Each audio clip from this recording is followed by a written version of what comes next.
insya Allah saya yang pertama ikhlas dulu, tidak ngomong minimal dulu, coba ingin membantu di bidang hukum seperti itu. Karena saya saat ini juga bergabung di LBH di Semarang sama Guru Besar Untak untuk mengatasi di LBH yang berkaitan dengan hukum pidana dan perdata. Oh ya, oke, terima kasih. Tepuk tangan buat Mas Asep. Siap membantu kalau ada masalah kaitannya hukum pidana maupun perdata. Kalau perselisihan rumah tangga masuk enggak? Enggak, jangan dijawab ya, jangan dijawab.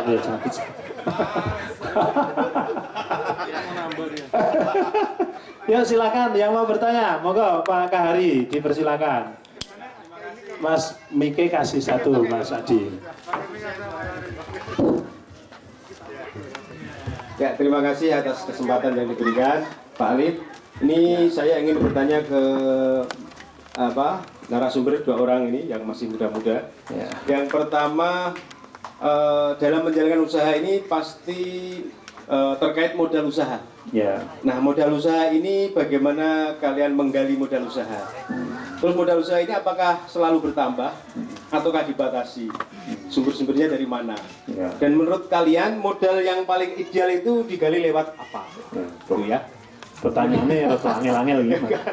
Kemudian yang kedua, bagaimana kalian memisahkan keuangan pribadi dan keuangan perusahaan? Oh iya. Ya, saya ingin belajar dengan kalian. Oke, ya. Terus yang ketiga, kisah cintanya bisa diceritakan. Memotivasi yang lain. Terima kasih. Terima kasih.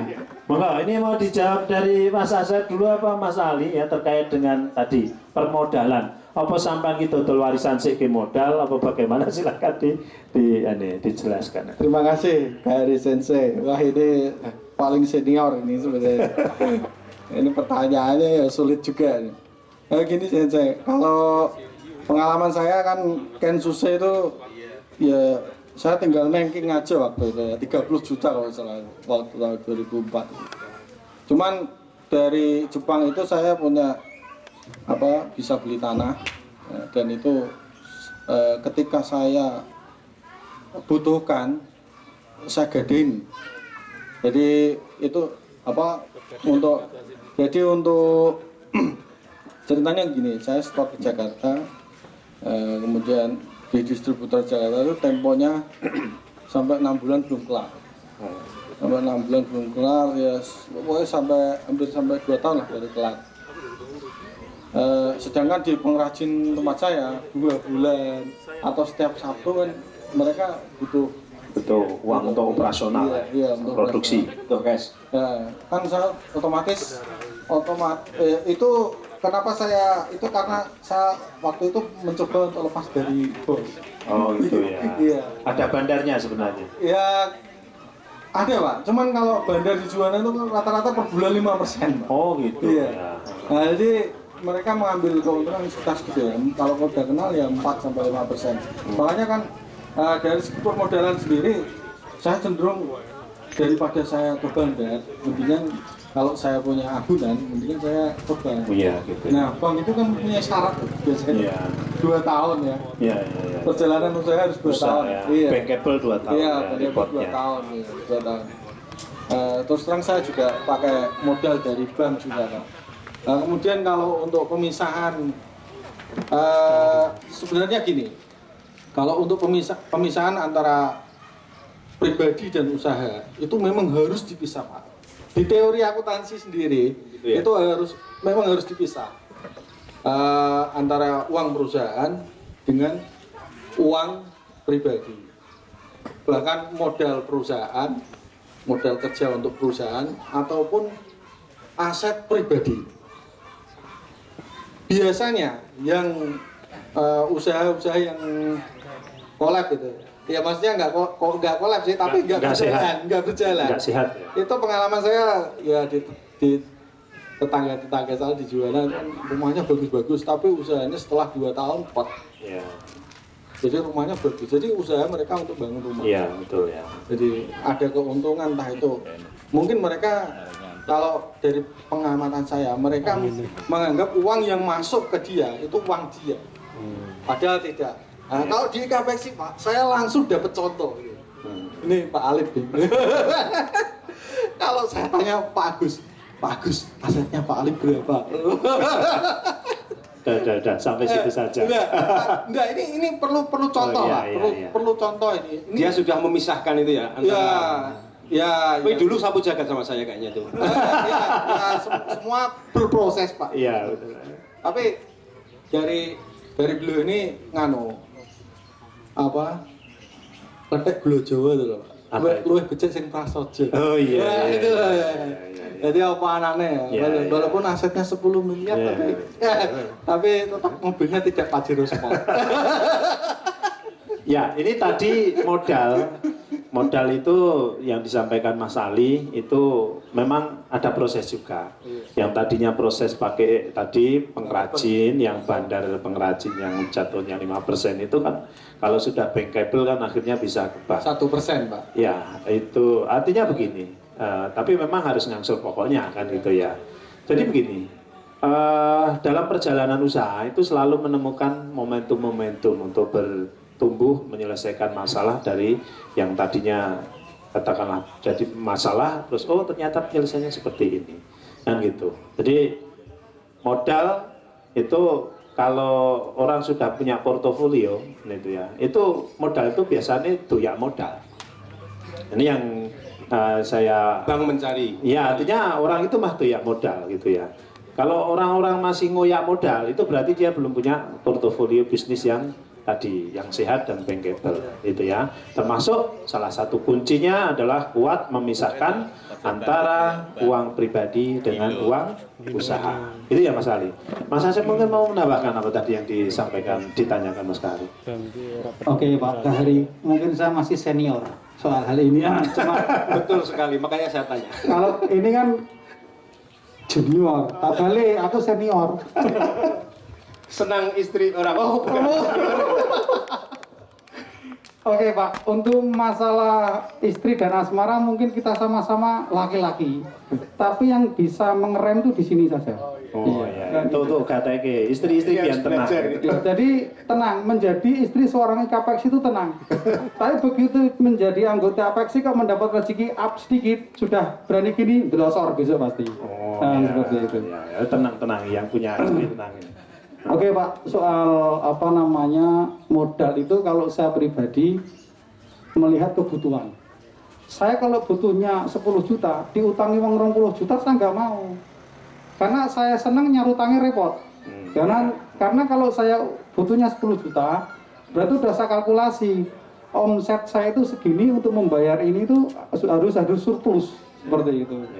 Jadi soal utang, begitu saya tidak punya utang bank Pak, karena saya tidak, ini untuk modal usaha loh ya, saya tidak punya utang bank.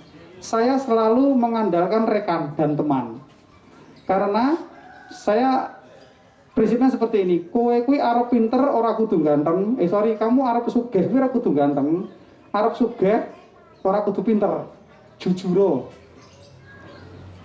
ki sangel Pak, nek wong pinter minteri wong akeh kan gitu. Jujur ya, begitu kamu jujur, insya Allah nanti benar kata Pak Alif, 5 teman kamu ini nanti akan ikut membantunya kan gitu, berteman dengan 5 orang tadi. Saya umpamanya butuh modal, ini saya mendapatkan proyek baru. Umpamanya proyek baru dalam sehari membutuhkan dana 10 juta umpamanya. Dengan teman-teman dekat saya akan sharing dulu, berani nggak? Begitu berani saya sama orang Cina, oke Pak, saya trial. Kalau saya belum berani sama Cina, saya tidak tebar pesona, santai Pak, tak atasi. Oh, saya tidak seperti itu. Saya selalu berbicara sesuai dengan kapasitas saya. Ini ada salah satu sopir saya dulu, sekarang jadi pengemudi saya. Kalau dalam tempat saya itu begitu masuk dia sopir Pak. Bedanya sopir dengan pengemudi, kalau sopir itu masih senang mampir, ya, bertata cara kosakatanya masih kacau, tapi begitu masuk jadi pengemudi tak toto manajemen kamu untuk keluarga kamu, tanggung jawab kerja kamu, berarti masuk di tempat saya harus menjadi pengemudi. Nah, dari situ saya tanamkan juga soal disiplin dan kan susah kokoro gamai Pak, kembali lagi itu yang saya pakai. Jadi begitu pemodalan Pak berkembang, kalau menurut saya tidak stuck. Kalau kamu pengen stuck ya udah segitu-gitu saja. Tapi kalau kita mau usahanya semakin meningkat, Ya modalnya harus tambah. Dengan cara apa? Jangan utang bank dulu. Kalau saya bagi hasil saja. Karena bagi hasil itu seperti ini kelebihannya. Di saat kamu sepi, tidak mempunyai beban untuk mengembalikan lebih besar. Kalau bank umpamanya utang 10 juta kan walaupun sepi tetap 10 juta. Pak. Ya, Betul ya? Ya. Tapi kalau kita bagi hasil sepi ya itu ICD. Nek pas rame ya konsekuensi lebih banyak. Itu. Yang kedua, jangan senang bawa uang banyak yang bukan duitnya sendiri. Oh, ya. Ini. Itu kehancuran, Pak. Omset dari customer masuk plung 500 juta. Sangar. Tapi duitnya wong. Ya. Nanti akan lupa dia. Ya. Untuk beli apa-apa lupa. Begitu uang masuk, tanggung jawabnya punya pemodal, kembalikan nol, nggak apa-apa, nol lagi nggak masalah. Yang penting adik iso melu numpang makan, iso melu numpang nyekolah ke anak-anak. Besok butuh modal lagi, pasti investor wis ngasih langsung. Oke. Seperti itu kira-kira. Itu Oke. untuk modal operasional ya Pak. Ya. Kecuali untuk penambahan armada, satu konsultasi itu bukan utang saya bilang, itu investasi Pak, menurut Investasi. saya. Investasi kalau seperti itu. Jadi tetap saya modalnya Pak, saya bagi hasil sampai saat ini. Kira-kira seperti itu. Oke, kuncinya disiplin, kejujuran, ya, dan tadi tertib kan itu ya, memisahkan antara uang usaha dengan uang pribadi. Kalau misalnya terima banyak, uang bukan milik kita, Langsung kembali. ya. Oke, Pak, tapi mau modal seperti itu, mau modal jujur, mau disiplin. Kalau langsung besar mungkin kaget. Dari kecil dulu saja. Ya. Ini suatu contoh, ada salah satu vendor, berarti mobil gabungan ya ke saya. Rumahnya dari sini 14 kilo masuk hutan. Saya bilang, Pak, nanti ada pembayaran tanggal 5. Oke. Dia tidak bisa ditransfer waktu itu, tidak bisa ditransfer. Terus saya bayarnya kan susah. Saya datang ke sana itu jam setengah 12 malam, Pak. Cuma membayar uang 2 juta rupiah. Pertama saya ketok, marah, bengi-bengi kok bertamu. Rengut, tapi saya disuruh duduk. Tapi begitu saya kasih uang 2 juta, guyu untuk kopi nih. Nah, jadi ngobrol terlalu banyak, saya bilang, Pak, janji saya kan tanggal 5, kesalahan jenengan 1, tidak bisa ditransfer. Sedangkan saya janji tanggal 5, sedangkan tanggal 5 ini 15 menit lagi sudah berubah, jadi tanggal 6. Terus saya tetap harus saya bayar sebelum tanggal 6. Makanya saya datangnya malam karena kegiatan saya penuh. Hal-hal seperti itu saya terapkan dalam diri saya sendiri. Orang debit rapopo, sepenting tanggung jawab uang rampung. Karena saya berpikir seperti ini. Wah, ini luar biasa ini. Loh, ini saya bercerita fakta ya. Bukan pencitraan toh ini. Oh bukan. bukan. Ini katanya kan testimoni ya Pak ya. Seperti itu. Iya. Nanti bisa ditanya, itu ada sopir saya, pengemudi saya di sini salah yang tak pakai seperti ini ditanya. Sopir saya saja kadang butuh duit ora Pak. Tidak mau dibayar dulu. Oh, gitu ya. Saya herannya di situ. Nanti kalau udah jalan Pak butuh langsung dibayarkan. Oh iya. Bagus karena ownernya ngajarin tertib tadi. Ya. Oke. Dari hal terkecil pun saya tertib. Sesuatu contoh ban gembes. Ban gembes di Pantura. Itu di situ ada nota. Nota impact 25.000 sama nambalnya 10.000. Posisi ban sehat. Kok nota dikasih saya jedet, tak takut. Apa aku ki nek bayari nota iki berarti aku ganti ban sing gembes. Lah aku supir apa ora? Akhirnya dia paham. Sing marai gembeske aku kudu tanggung jawab. Hal-hal kecil seperti itu saya tanamkan. Ben hati-hati. Ben hati-hati seperti itu kira-kira. Oh, iya. Jadi jangan dilihat langsung gedenya Pak. Dari hal kecil dulu. Kalau nggak dari hal kecil, nggak susah lah di hati. Ya, oke. Terima kasih Mas Asep. Ini tentu hal-hal yang sangat bermanfaat untuk teman-teman yang bahwa menjadi pengusaha yang sekarang mengelola berapa truk Mas? Mengelolanya. Nah, jawab aja Sekarang 25-30 Pak. Oh, luar biasa. Tepuk tangan. Ini bukan pencitraan toh ini. Bukan pencitraan. Ya. Kita aminkan bahwa teman kita yang dulu dianggap sopir tanpa identitas sekarang sudah mampu mengelola truk yang demikian banyak. Mudah-mudahan apa yang dia capai itu terus bisa dipertahankan dan bisa bermanfaat buat lingkungan sekitar. Gitu ya Mas Asep ya. Ya, mungkin ada pertanyaan lagi? Masih ada? mungkin yang masih penasaran dengan kehadiran dari dua narasumber kita kali ini, karena ini artinya pengalaman empiris ya, sesuatu yang nyata dia jalani, sehingga kalau kita bertanya tentu jawabannya juga insya Allah jawaban-jawaban yang empiris ya, jawaban yang real, nyata dialami, bukan jawaban teori. Begitu, kayaknya sudah cukup untuk sesi sharing bisnis kita kali ini. Mudah-mudahan bermanfaat. Kalau sudah tidak ada pertanyaan lagi, benar ya? Sudah, cukup? Oke, saya kira sesi. Mas Herman, selamat datang ya. Azam Motor ya, dulu dia testimoni sukses story di Kebumen ya, itu. Dulu dia dari cuci motor, cuci mobil, sampai bengkel, ganti oli, sampai sekarang punya bengkel yang cukup ramai, juga rental, juga jual beli, itu berawal dari cuci motor. Kan itu hal nyata, kan itu ya.